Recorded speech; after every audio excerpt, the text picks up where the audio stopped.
The following program is underwritten by the Nevada Irrigation District. Since 1921, providing clean and healthy drinking and irrigation water to more than 24,000 homes, farms, schools, and businesses in Nevada and Placer counties.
Hi, I'm your host, Lou Sitzer. This is NCTV Interviews, and we have a delightful guest, a person who has been a legend in our community and has contributed so much during his lifetime, Charles Woods. Welcome, Charles. Hello, Lou. And, of course, our celebrity guest, Claudette Colbert, who is here to help bring the Teddy Bear Convention to Nevada City. So tell us a little bit about the Teddy Bear Convention, and then we'll come back to some other issues. Well, we're in our 24th year, and we open at Miners Foundry on the 13th, Friday the 13th of April, and continue till 3 o'clock on the 15th, Sunday the 15th. We have about, I'm not quite sure the number this year, about 60 exhibitors who show and sell teddy bears. And most of them are artists, and they bring make their own bears with them to show and sell. And then we have what we call paraphernalia, which is all sorts of other bear allied things, like bear clothing, bear food, and bear jewelry, and so on. Then we also have a teddy bear circus, and prizes, and food for teddy bear picnics, and just an all-around fun time. So this is a big event.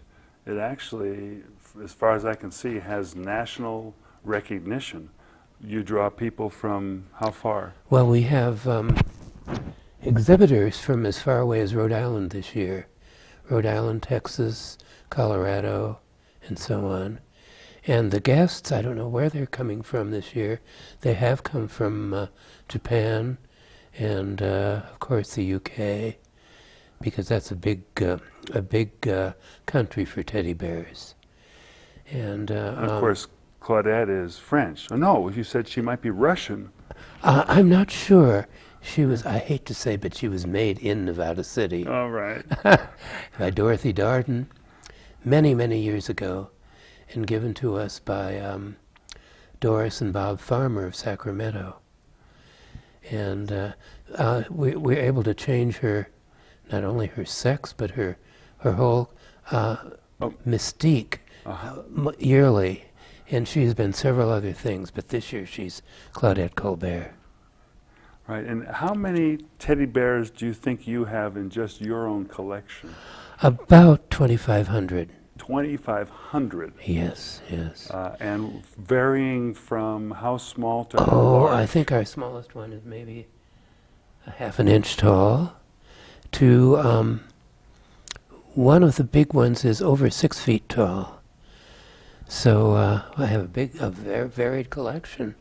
And most of them have been given to us by people since we started the convention 24 years ago.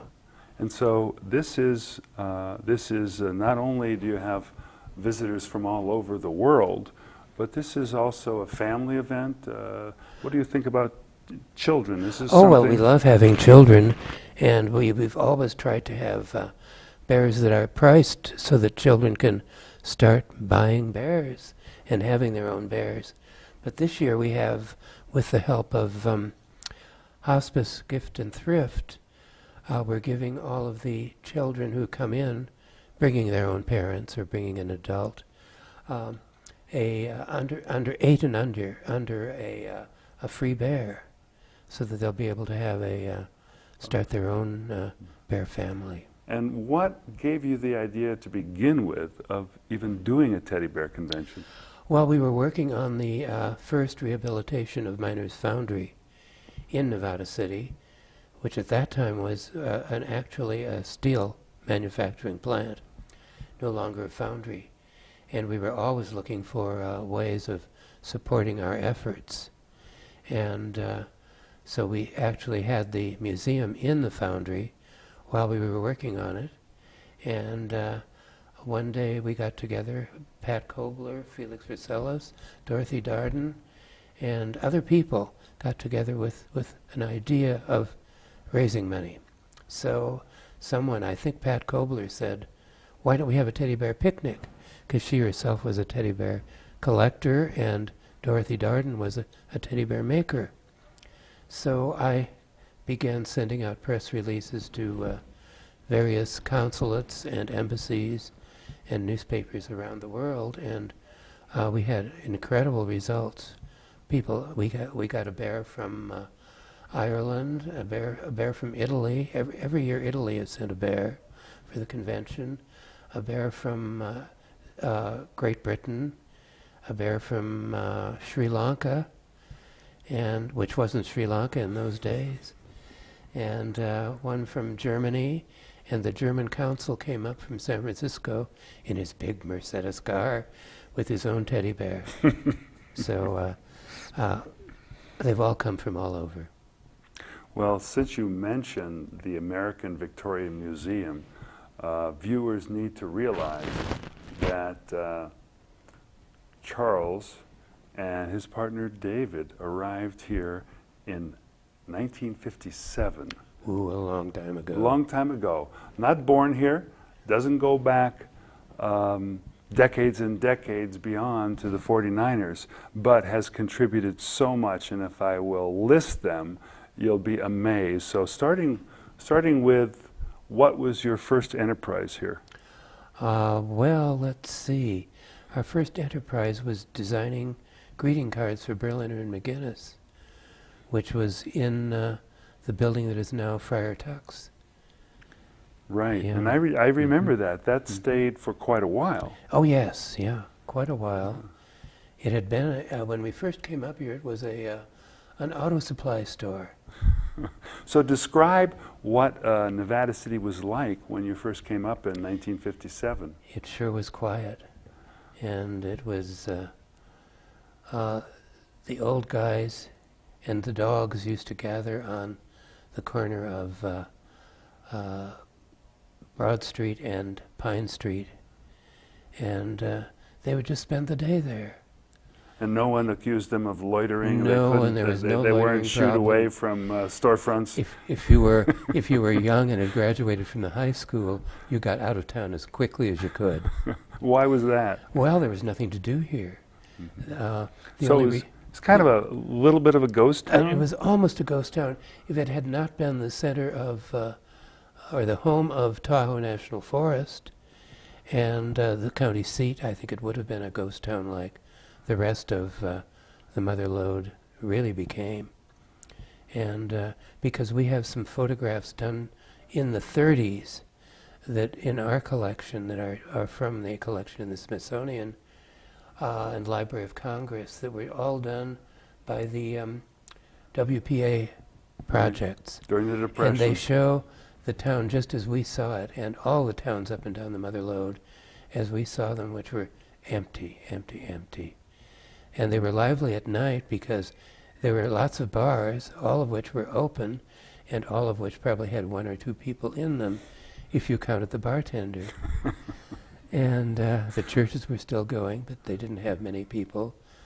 the Methodist Church in Nevada City even had so few people, it considered selling it for a coffee house or something like that. So And, then you arrived, you had a printing business for a while, and then soon after that you must have opened up your shop, your store, soon Osborne and after Woods. that, we joined George Mathis, Ah, the historic illustrator, and still one of the best anywhere, over in the National Hotel Annex. And then when he was called to do the concept drawings for the moon landings down at Aerojet in Aerojet General in the Valley, or near Sacramento, we got their business, and then ultimately we changed it into Osborne Woods, Mathis Osborne Woods, and then we burned down on September 10th, 1960, when Santa Claus was coming to town. It was quite an exciting day. And you had a hot time in the old town. yes, it was, Yeah. yes. Yeah. And we actually didn't burn, but there was a lot of damage. So then we moved all of our equipment over to Alpha Hardware across the street and put our stuff in their windows. And then right 2 days after the fire, we bought the building over on Commercial Street that became Osborne and Woods. Right. And how long, well, it changed to J.J. Jackson's, but how long did you run Osborne and Woods? Oh, we ran it from '61 just as our studio and print shop, and then we sold our printing equipment and began working for some importers in San Francisco. And so we had a little sort of strange collection of things that we could sell. Osborne and Woods was a wonderful store, and J.J. Jackson has continued in Yes, the tradition of Osborne and And Woods. now but it's you- run by the Berliner family. the Berliner family. Right, so Very you exciting. came around. But you also had a good deal of influence, and we should talk about this a little bit, on the Saving the Nevada Theater, starting KVMR, and I'm not sure what else, but let's talk about some of those Well, beginnings. we got in on the beginning of, or nearly on the beginning of the Altar Show, And the which Altar now we Show. do every year, and it's Right. in its 10th year at the fairgrounds. And we went to Berkeley when the freeway came through because we hated it so much. And we got a job with Association of Bay Area Governments to do their mapping and their publication of their preliminary regional plan, which they've stuck to pretty well.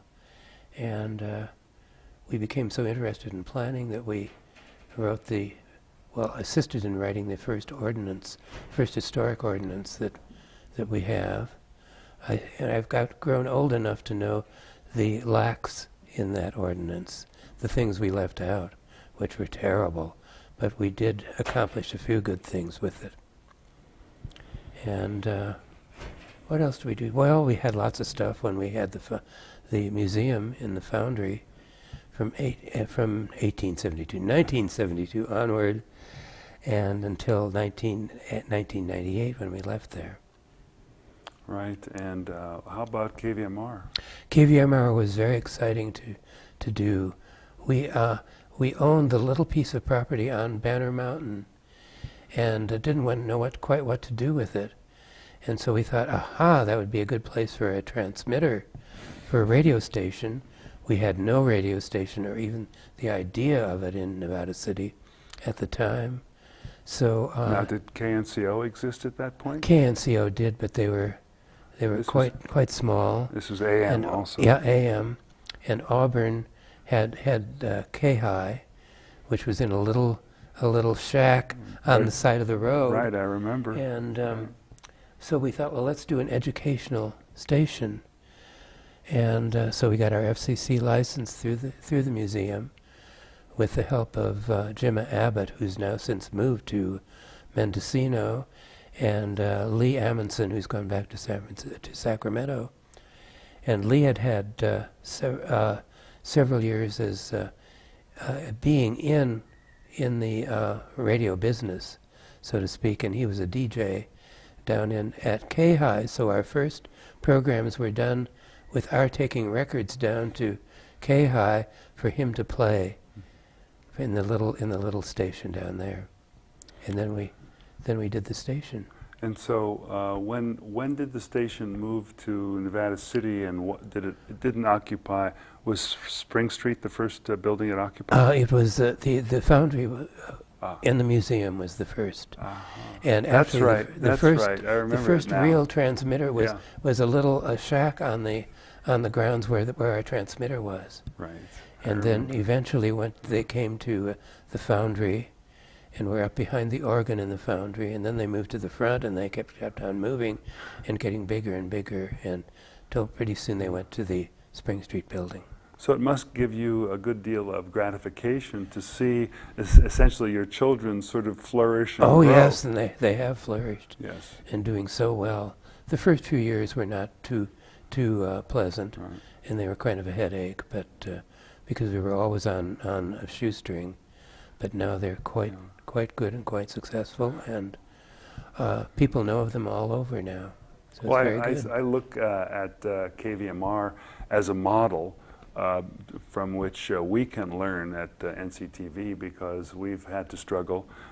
We're now Yes. finishing our third year, and things look more and more promising. We've had a good deal of support from the community, and of course from Terry McAteer, Superintendent of Schools, and slowly we are improving quality and content of our shows and dealing with yourself, the part of the history of the area. So it's being patient and just putting in the hard work, Yeah, putting in the time. putting in the time. Right. And occasionally money, if you can find it. Right. Well, you know, this community manages to do so many things due to the generosity of many people, but also due to the amount of time and energy people are willing to put in without being compensated with money. Yes, we are quite unique in California, I think, as far as our architecture, our spirit, our artistic bent, and the things we've all been able to do here that other places have not been able to do. There is a sense of connection and community that continues to exist, and I think that's one of the reasons people are drawn here, is because they sense that we have a character and identity that they want to be a part of. Yes, So, it's quite wonderful. yeah. Perhaps what we should do now is, do you want to look first at the video or at some of the photographs? Oh, I do have some photographs of last year's convention, and So why don't we look at those just first? a few. All right, Yeah. we have some photographs that will come up. How about this one? This one is Beverly Dodd, who is one of our oldest in time. She's been here, oldest exhibitors. She lives up in northern Washington, and every year comes down with her bears. Every year they change, and she's quite spirited, does wonderful bears. Yeah, these are pretty unique. Yeah. They look curious, intelligent, skinny for bears. Yes. She's very popular. And then we have a group of bears that were done by a couple in Colorado, in Colorado Springs, Colorado, who are here every year. And they have a great collection, or a great group of moderately sized and priced bears. And next we're going to be seeing me with a bad picture of me with Smokey. This year we're going to have, again, Mountain Productions, photographers doing photographs of people with their bears and with Smokey. And is so- Smokey something that belongs to you or the Forest Service? No, it's the Forest Service, and since their home is here, they always send Smokey over.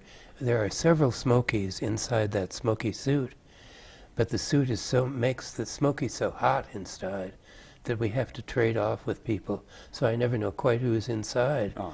Last year there were 4 people inside. Well, Smokey. I was trying to imagine 4 people inside at once. Not at once. All right, no. yeah. He so may you're- be big, but not that big. Right. Well, that's great. And again, we'll come back to it later at the end of the show, but remind us, it's coming up April 13th, 14th, and 15th. At Miners Foundry. We can't talk about money, but is there a cost of admission? There is a cost of admission that is good all days and for returns. Children under 12 are free, as are all bears. So you're welcome to bring your bears. Oh, definitely. And children who are 8 years and younger will receive bears free from Hospice Thrift. From Hospice Thrift and Gift. That's and, great. From the American Victorian Museum. Wonderful, wonderful. So perhaps we should take a look at the video, which is promotional that was done with you and Pam Gorman. Yes, yeah, and Steve Gorman did the editing on it. Right. So these are again local folks volunteering to help and giving up their time, skills, and producing something. They do programming regularly on NCTV. Again, it's a vibrant community. So let's see if we can watch this video.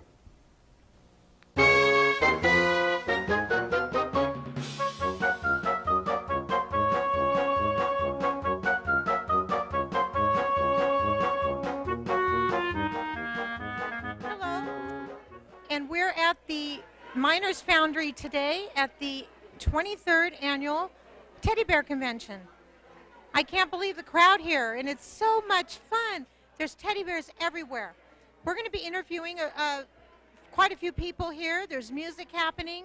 There is hand-made bears right here to my left, and I'll show you those in a little while.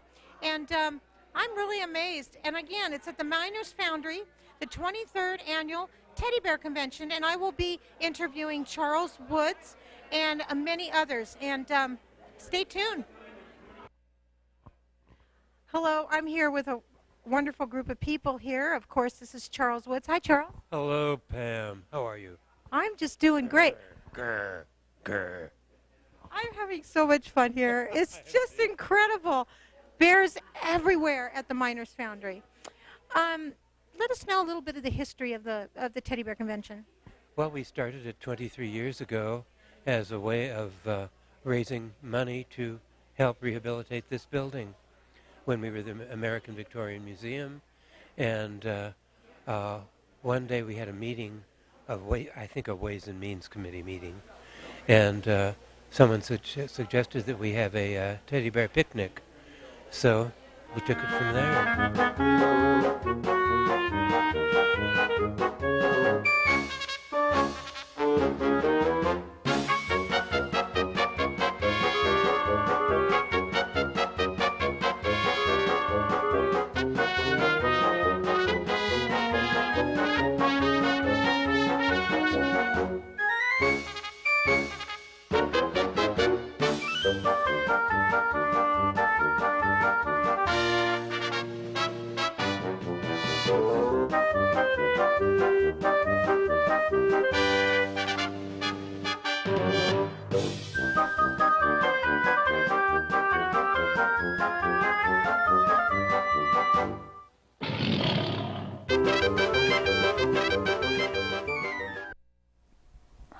That's very lively, and again, that was from last year, so that's why you saw, a little bit of reference to the 23rd year instead of the 24th. So, about how many people would you estimate come to the convention each year? It's very hard to estimate, but because the tickets are used sometimes by other people. And because they're used to come in again, and even on other days. So I judge that usually we have between 2,500 and 3,000 people. I think last year we were at the lower 2,500 or maybe 2,200. And do you, besides the bears, it looks like people were sitting around at tables. Is there food, drink available? So yes, there are food and refreshments. All open hours that are there, and there's entertainment, of course, in the tent. with the Swan Brothers Flying Teddy Bear Circus. You saw Andy Swan, who's one of the bears, doing the juggling, and we have ice cream this year, as well as regular food that you can make your teddy bear picnics out of. And we have appraisers, an appraiser who comes up from La Honda, and a bear maker who does bear classes on Saturday and Sunday, and the Barbershop Quartet, which is run by Bill Durbro, who was in the Right. and Beverly Marks, who was in the earlier TV, and we also have classes in teddy bear making, which are an additional fee, but they're on Saturday and Sunday. And by Darlene Bennett. I know it sounds like for every event, of course, there's tremendous preparation. How long do you prepare for this event, and how many locals help you along with it? Well, we have a great number of local people who help us. Not as many as I would like, because some of them are getting older, and including myself. And but I think our committee is generally of about 17 people. And your first question has gone out of my mind The already. idea is that do these 17 people and yourself work year-round to yes, prepare for it? Yeah. As soon as we break down one show, we get started on publicity and arranging for the next. So that means it's a year ahead. It's sort of like doing greeting cards or doing anything. You just have to work a year ahead. Right. Yeah, a lot of preparation. And if people want to help, how do they find you? They call me at 265-5804. And they can always look you up in the phone book. Yes. Charles Woods. Woods. It's an easy name to remember, and for those people who have been around, you know of Charles and Osborne and Woods, and you know of all the tremendous projects that they have worked on to really help create the kind of community we have, not only in Nevada City, because you did get your start in Grass Valley. Thank you, Lou. Thank you. Yeah, also you should know that Charles has been a very generous citizen here. He and Beverly Marks and Bill Dubrow helped with our first awards. You know, we did our first awards night in April. No, I guess it was in October. October of last year. So again, thanks to Charles, thanks to Claudette Colbert, a very patient and listening bear. And again, we'll hope to catch up with your more activities. The 25th, what will be the 25th anniversary next year. We'll talk about that later on. Thanks a lot for watching. We appreciate your viewing and your support of NCTV.